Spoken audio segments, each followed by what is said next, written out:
बिस्मिल्लाहिर्रहमानिर्रहीम अस्सलामु अलैकुम वरहमतुल्लाहि वबरकातुहू वेलकम छु तुम सानी यूट्यूब चैनल पे यस जन नाव छु देसी जायका विद इंशा वीडियो स्टार्ट करने ब्रोट अगर तुम सानी चैनल पे नई छू चैनल करो सब्सक्राइब तो वीडियो वो एंडस तम बराबर आज बनाओ इस राजमा दाल यमिच रेसिपी बह तुह सत शेयर कर तो करो अजिच रेसिपी स्टार्ट रेसिपी खतर मे निम राजमा वन थोक बह वजन लगभग 2 घंटन अत खतर त्रा बह वन अत मज आब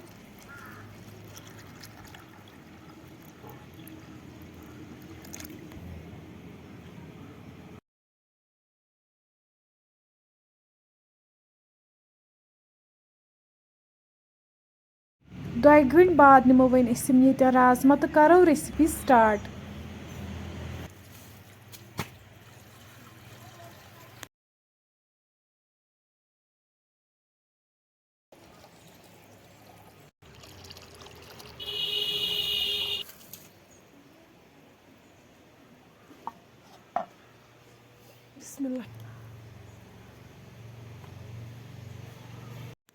दानस पे थो बह बान अत मज त्रा बह वन आब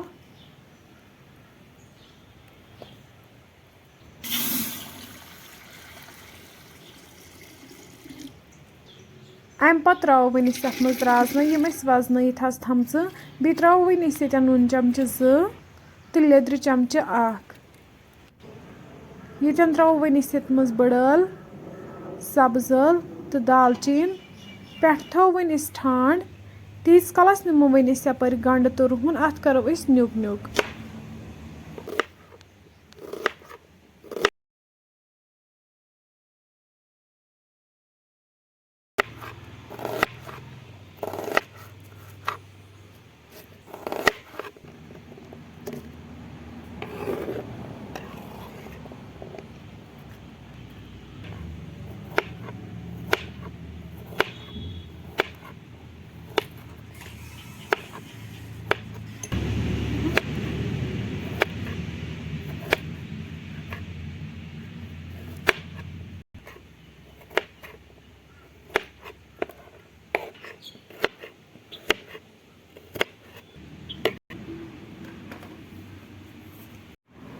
अड़ घंटे बाद तुलो वन ठांड थोद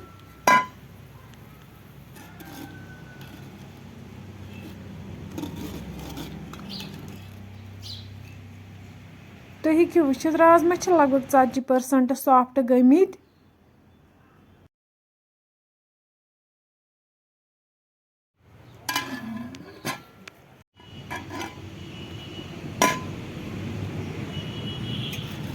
वन करोक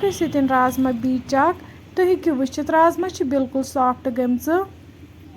अम पत वालो वन दान पे बोन तो करो अत खतर तड़क तैयार अत खतर निमो कड़ाई अत मज त्रो वन तेल तेल गरम गसित त्रो वन अत मज तेज पत्ता बे त्रो वन गंड यथ न्युक न्युक थोमुत बे त्रो वन रुहन गंड तो रुहन करो वन असल पे फ्राई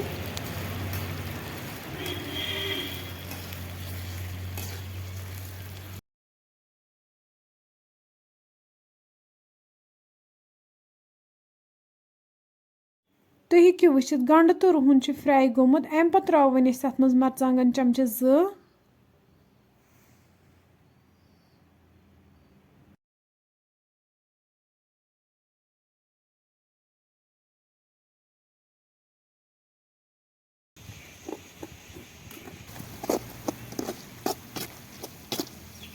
कड़ाई वालो वन दान पे बोन तो थो अत पे वन राजमा करो वन अत मज तड़क ऐड